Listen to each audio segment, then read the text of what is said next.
विज्ञान की कक्षा की शुरुआत करें जोरदार तालियों के साथ।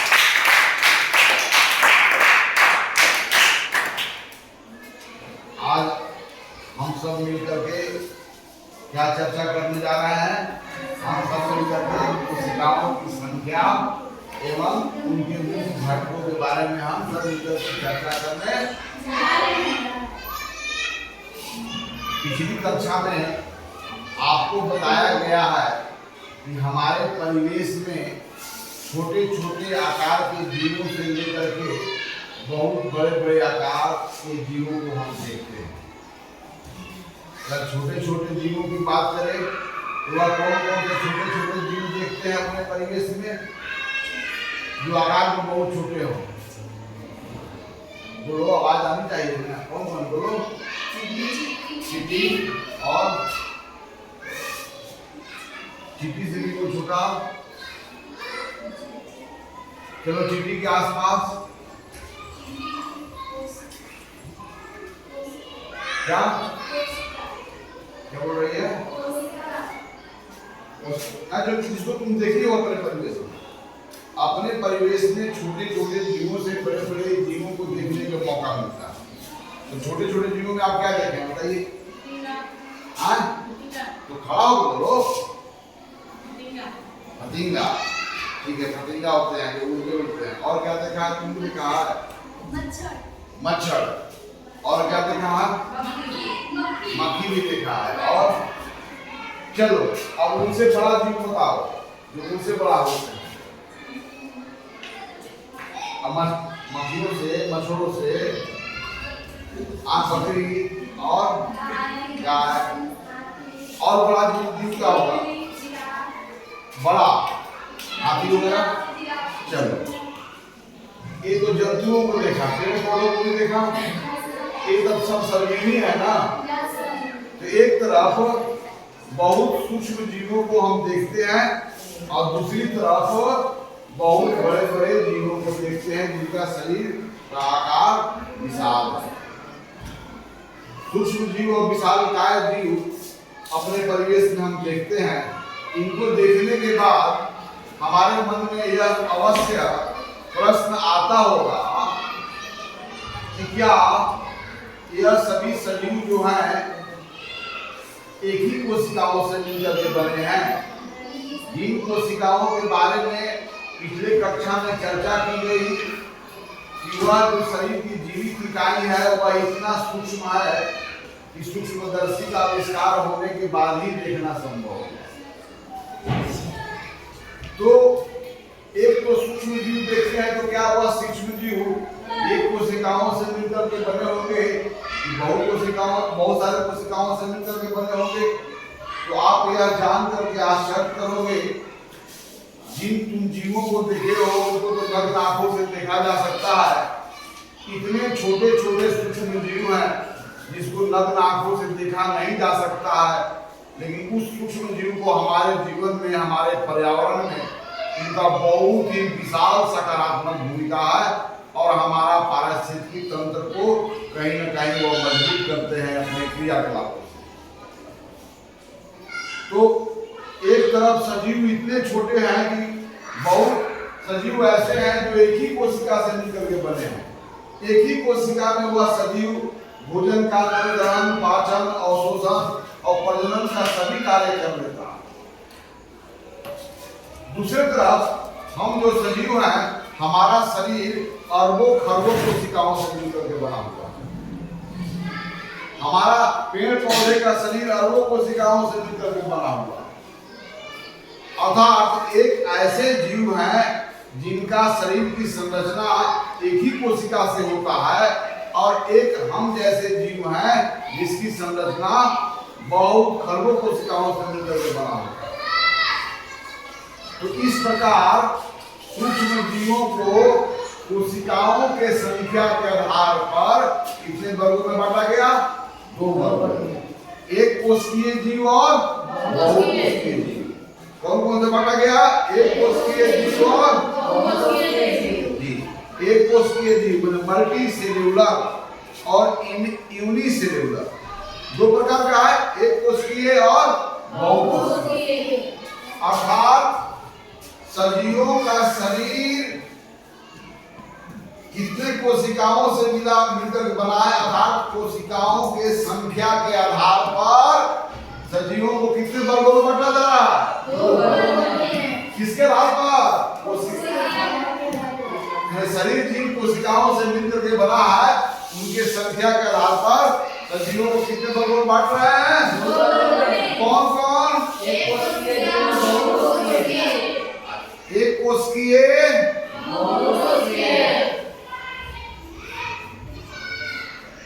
एक कोशिकीय और बहुकोशिकीय। राइट? एक कोशिकीय और बहुकोशिकीय। एक कोशिकीय को अंग्रेजी में क्या बोलेंगे? Unicellular. इसको क्या बोलेंगे हम लोग? Multicellular. क्या बोलेंगे हम लोग? Multi cellular. मल्टी में बहुत, MULTICELLULAR।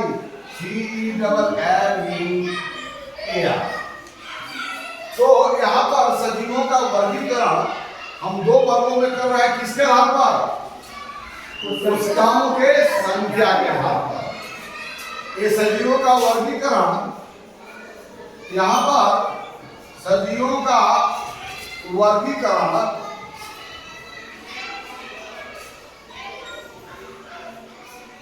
का आधार क्या है? सजीवों के वर्गीकरण का आधार क्या है? सजीवों का वर्गीकरण कोशिकाओं की संख्या के आधार पर। तो सजीवों का वर्गीकरण जब कोशिकाओं की संख्या के आधार पर करते हैं तो हम क्या पाते हैं?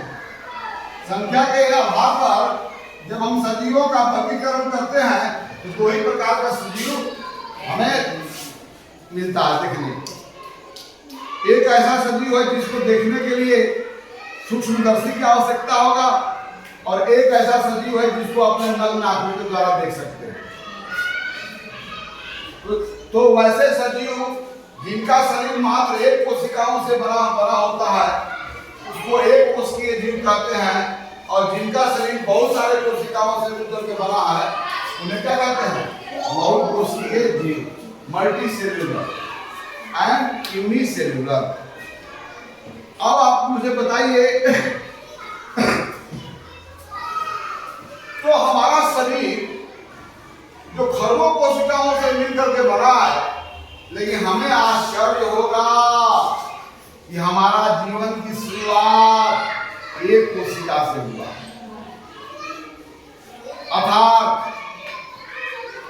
अर्थात माता की कोशिका और पिता के कोशिका जब दोनों मिलकर के एक कोशिका, दो अलग अलग चीज जब मिलकर के एक बन जाते हैं, तब हमारा जीवन की शुरुआत वह निषेचित अंडा जो माँ के गर्भ में है, और हमारा जीवन वहां से शुरू होता है। और जब हमारा जीवन शुरू होता है तो उस समय हमें जीवन मिल चुका था, जीवन की सारी क्रियाएं शुरू करने की क्षमता आ गई थी। तो वह जीवन की शुरुआत एक कोशिका से ही होता है, और यह कोशिका नई कोशिकाओं को जन्म देता है, नई कोशिकाओं को जन्म देता है। इस प्रकार एक कोशिका अंत में बहुकोशिका के रूप में हमें शरीर प्राप्त हुआ, बहुकोशिकीय, जिसमें हमारा शरीर के द्वारा अलग अलग कार्य को करने के लिए अलग अलग अंग प्राप्त हुआ। ओके, बात समझ गए? मैं पूछता हूं, अब इन बातों को समझने के बाद हम यह समझने की कोशिश करेंगे कि चाहे सजीव एक कोशिकीय हो या सजीव बहुकोशिकीय हो, लेकिन जिन कोशिकाओं से मिलकर के बना है उसका आकार, उसका संरचना, उसकी बनावट, उसके कार्य में अंतर होते हैं। तो शरीर का जो कार्य किया जा रहा है उस कार्य के अनुसार कोशिकाओं का कार्य और कोशिकाओं का आकार निर्धारित होता है। जैसे हमारा शरीर क्या है? हमारा शरीर अलग अलग अंगों से मिलकर बना हुआ है। क्या अंग किससे मिलकर बना हुआ है? ऊतक से मिलकर बना हुआ है। और ऊतक किससे मिलकर बना हुआ है? कोशिका से। तो मुझे बताइए कोशिकाओं से मिलकर के क्या बनते हैं? कोशिका ऊतक। ऊतकों के समूह को क्या कहते हैं? अंग। अब अंग से क्या बनता है? अंग तंत्र, और फिर जीव। तो चाहे एक कोशिकीय जीव हो या बहुकोशिकीय जीव हो,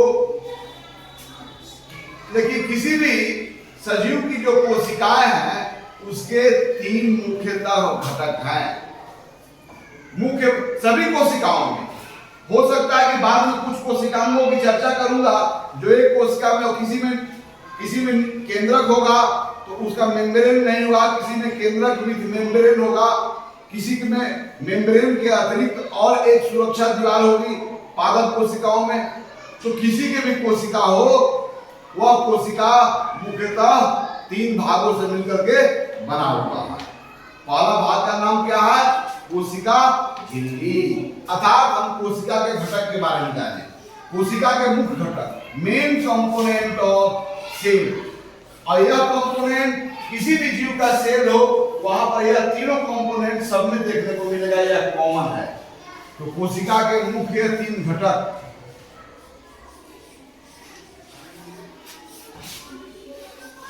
घटक के मतलब कि अलग अलग हुआ भाग जिससे मिलकर के वह संपूर्ण बना हो, अलग अलग हुआ भाग क्या कहलाते हैं? घटक कहलाते हैं। तो इसके तीन घटक हैं। पहला कौन है? कोशिका झिल्ली।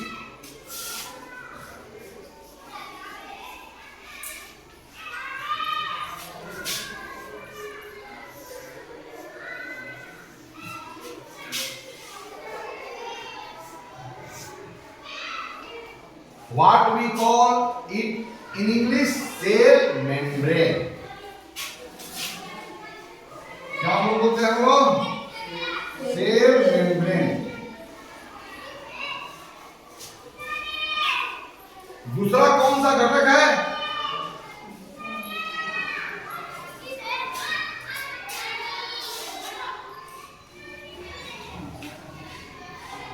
दूसरा कौन है? कोशिका द्रव्य।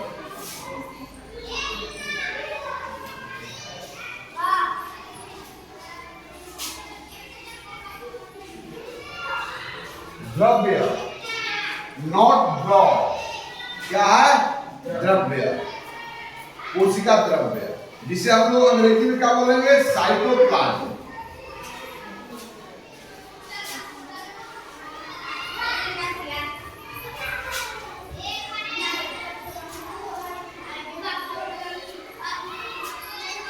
तीसरा क्या है? केंद्रक।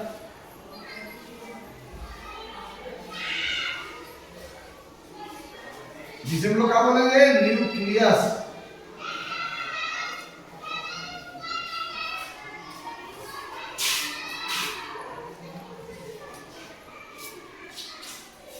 ओके।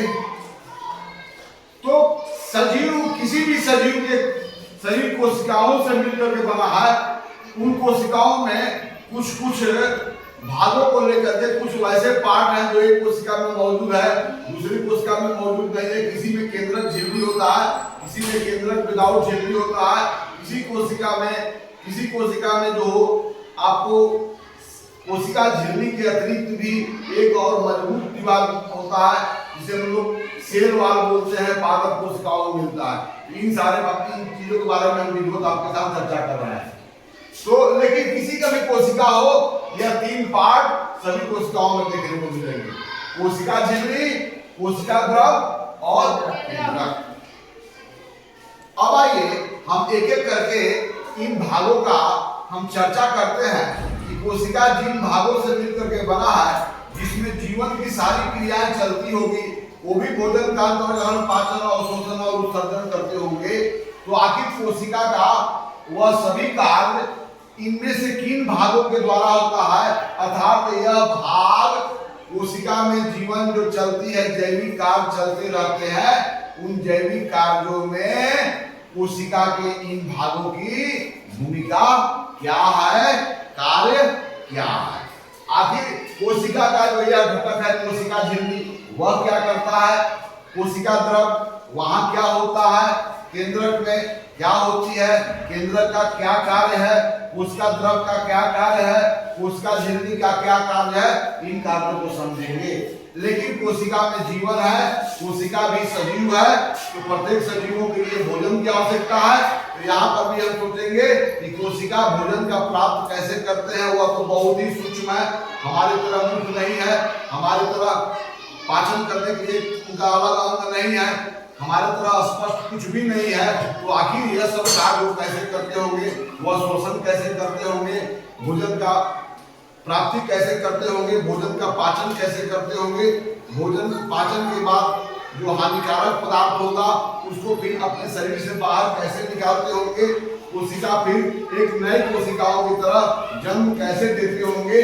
जबकि इन कार्यों को करने के लिए हमारा जो अनुभव है ये अलग अलग अंग होते हैं, लेकिन कोशिकाओं में ऐसे स्पष्ट अंग नहीं होते हैं, इतने सूक्ष्म होते हैं कि उन्हीं सूक्ष्म जगहों में यह और छोटे छोटे भाग बैठे हैं और इन छोटे छोटे भाग द्वारा अलग अलग कार्य चलता है, जिस समस्त कार्य को चलने से उसके अंदर में जीवन की कार्य चलता है ना।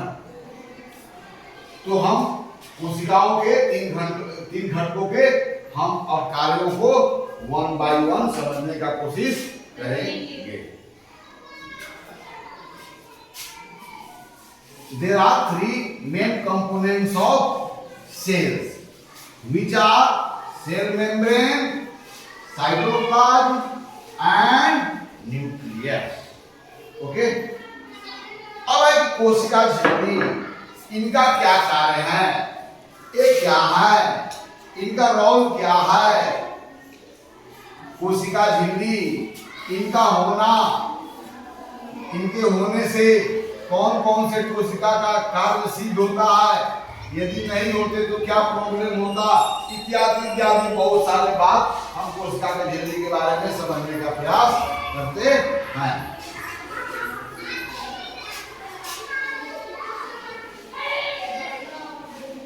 क्या तुम्हें भोजन तय हो गया क्या?